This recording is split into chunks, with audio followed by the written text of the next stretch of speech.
Bonjour à tous, dans cette vidéo je vous propose une équation à paramètres, équation du second degré ici. Le paramètre c'est m, l'inconnu c'est x, et la question c'est de discuter le nombre de solutions de cette équation selon la valeur de m. La première chose pour résoudre une équation à paramètres, c'est de trouver sa nature. Est-ce que c'est du premier, du second degré? Alors ici, l'inconnu c'est x. Est-ce que c'est une équation du second degré à tous les coups? Eh bien non, pas forcément, vous voyez. Si m moins 1 vaut 0, vous n'aurez plus d'x carré, et donc vous n'aurez plus une équation du second degré. Donc la première chose à faire, c'est évidemment de considérer le cas où m moins 1 vaut 0, c'est-à-dire si m est égal à 1. Si m est égal à 1, qu'est-ce qui se passe? L'équation n'est pas du second degré, l'équation est alors, donc ici 0x2, donc 0, moins 3x, plus 6 moins 1, on remplace m par 1, ça fait plus 5 égale 0. Et c'est une équation du premier degré qu'on sait résoudre. Donc, eh bien, moins 3x est égal à moins 5, d'où x égale moins 5 sur moins 3, c'est-à-dire 5 tiers. Et dans ce cas-là, donc, on a une seule solution. Donc ça, on va le noter. Je vais le garder en mémoire. Donc, si m égale à 1, une seule solution. Alors, comme on ne demande pas la solution dans la question, on va s'arrêter là. Une seule, j'ai oublié le E. Voilà. Donc maintenant, tout ce qu'on va faire, eh bien, ça va être pour m différent de 1. Donc, si m est différent de 1, eh bien, on va commencer le début de cette résolution un petit peu plus compliquée. On considère donc à partir de maintenant que m va être différent de 1. Et à cette condition, l'équation est une équation du second degré et du second degré. Ces coefficients, alors je vais les appeler ABC. Alors ici, donc mon équation c'est type ax2 plus bx plus c égale 0. Et mes coefficients, a c'est m-1, vous voyez il est bien non nul. B c'est moins m plus 2. Et c c'est 6 moins m. Vous savez très bien que les équations du second degré ont un nombre de solutions qui est très encadré. Donc, on sait bien que si delta, le discriminant, je vous rappelle que c'est b carré moins 4ac, si delta, il est positif, on a deux solutions. Si delta, il est égal à 0, on a une solution, dite double. Si delta est strictement négatif, on n'a aucune solution réelle. Donc ici, eh bien, notre intérêt, c'est évidemment de calculer le discriminant du trinôme qui forme le second membre, discriminant que je vais appeler delta m, parce qu'il va dépendre de m, et ce delta m, c'est donc b carré moins 4ac avec b qui vaut moins m plus 2, donc au carré, b carré, ça donne donc moins m plus 2 au carré, moins 4 fois a, donc m moins 1 fois 6, moins m. On va développer tout ça. Ici, on a un moins au carré, donc il va disparaître. Donc on aura juste m plus 2 au carré. Moins 4 fois quoi? Ici, double distributivité, 6 fois m, 6m, moins 1 fois m plus. Alors vous avez le choix, je vais commencer par m-1 pour une fois. Moins 1 fois 6, moins 6. Et ici, donc j'ai oublié lequel, je me suis pris n'importe comment là. M fois 6, j'ai oublié moins m carré. Voilà. Vous ferez attention, normalement, pour bien développer, vous voyez, il faut faire m fois 6, ensuite m fois moins m, et toujours faire la même chose dans chaque exercice. Moins 1 fois 6, moins 1 fois moins m. Alors moi j'ai un petit peu mélanger, vous voyez, parfois quand on mélange, eh bien, on peut se tromper, donc vous faites très attention. M plus 2 au carré, M2 plus 4M plus 4, ça c'est une identité remarquable. Ensuite 6M et M, ça fait 7M, donc ça fera moins 28M. Moins 4 fois moins 6, plus 24, plus 4M2. Il nous reste, alors ici, 5M2. Ensuite, donc j'ai utilisé le M2 et le M2. 4 moins 28, donc moins 24M. Plus 4 plus 24 plus 28.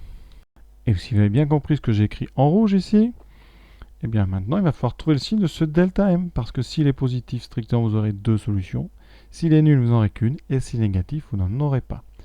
Et donc, il faut trouver le signe d'une expression ici qui dépend de m. Alors cette expression, elle est comment? Eh bien là, vous voyez, elle est cette fois-ci toujours du second degré, puisque les coefficients sont non nuls, donc second degré, mais en m. Les coefficients, on va les écrire. Ici, ils sont différents. Je vais prendre quand même les lettres A, B, C. Hein. Le A, c'est 5.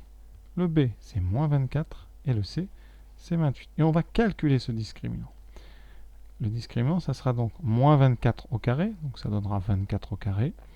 Moins 4 fois 5 fois 28. On va essayer d'éviter la machine. 24 au carré, moins 20 fois 8. Alors là, on voit une petite astuce.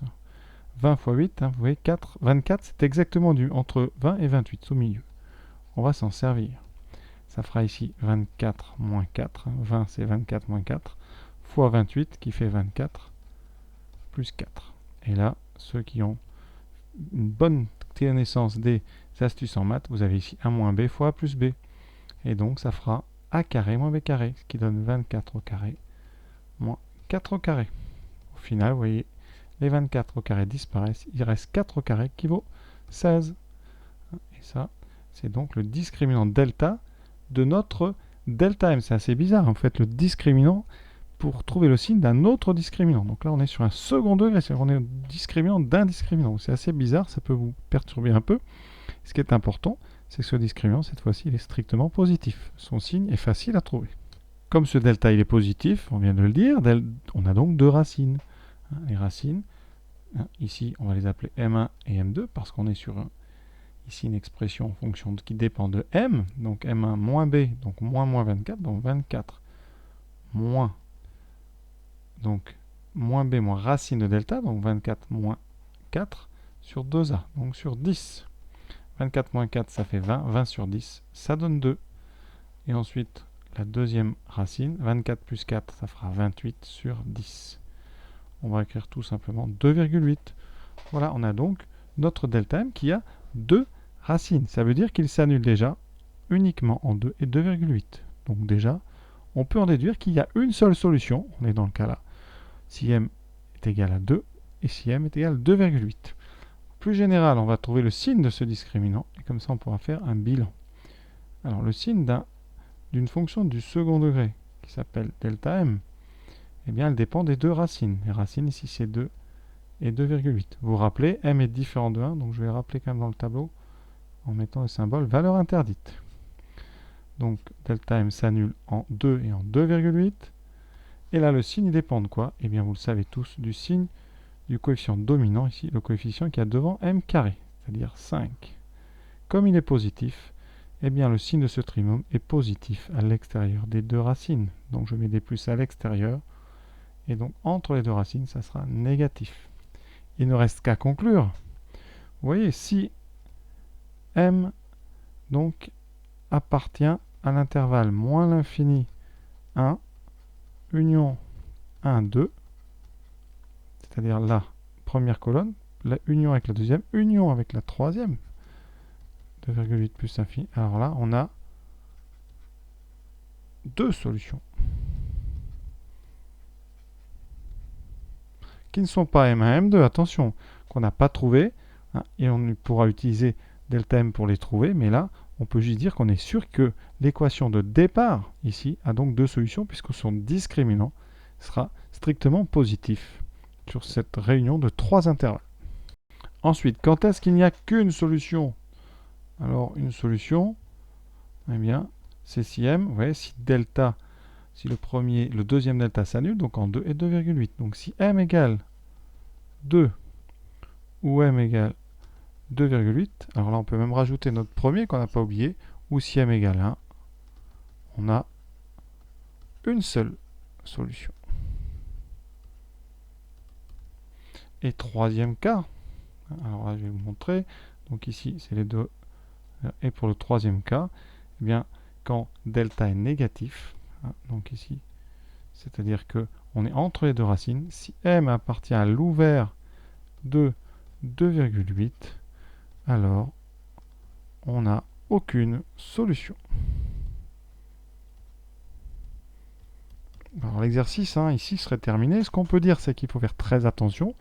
D'abord à ne pas mélanger les mots racines et solutions. On cherche ici les solutions d'une équation. M1 et M2 sont les racines du discriminant delta M. Évidemment, la difficulté, c'est que pour le trouver, ce discriminant, on calcule son propre discriminant. D'où parfois la confusion de certains élèves. on ne va pas aller plus loin parce qu'après, pour trouver les solutions, ça c'est beaucoup plus difficile parce que vu que delta m dépend de m, les solutions vont elles aussi dépendre de delta m et donc ce sera un petit peu abusé d'aller les écrire. Elles ne nous serviront pas à grand chose. Voilà, on va s'arrêter là. J'espère avoir été clair. En tout cas, j'ai essayé. Je vous souhaite une bonne fin de journée. Voilà, et petit bonus pour ceux qui auront été jusqu'au bout, la version GeoGebra de cet exercice. Alors, c'est très simple. Donc, vous allumez GeoGebra. Alors, quand vous êtes dans GeoGebra, première étape, c'est de créer un paramètre, un curseur ici. Donc, je clique dessus. Je vais le mettre ici. Je vais l'appeler M. Et vous voyez, il varie entre -5 et 5. Maintenant, en bas, dans la zone de saisie, je vais rentrer toute mon équation, celle qu'on vient d'étudier, donc m-1, x au carré, oui, moins parenthèse m plus 2, multiplié par x, plus 6 moins m.